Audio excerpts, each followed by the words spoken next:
पाहुणे येण्याच्या आत मी साडी नेसून तयार होती. हळूहळू करत कीर्तिताईकडचे सगळे फॅमिली मेंबर्स गोळा व्हायला लागले आणि त्यानंतर आमची लगबग सुरू झाली ती पानं मांडायची. पानाभोवती फुलांची रांगोळी, मोत्याची रांगोळी काढायची.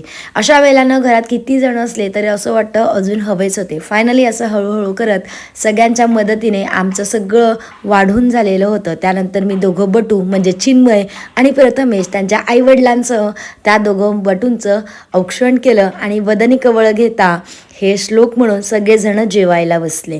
आपला शंभू पण मागे राहील का, त्यानेही आत्याच्या शेजारीची जागा बघितली आणि दादांबरोबर बसून त्यानेही जेवायला सुरुवात केली.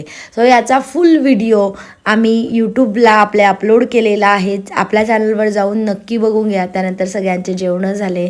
मग शंभूचा आपला ठरलेला डान्स होता, तो चंदा चमकीवर त्याने डान्स करून दाखवला. त्यानंतर प्रांजल आपल्या बहिणींसह बसली आणि आमच्याही घरातले काही मोठे मेंबर्स बसलेले होते. मला आलूवडा आवडतो आणि गरम गरम आलूवडा होता, सो मी तो खाल्ला. भेटूया पुढच्या ब्लॉगमध्ये. बाय.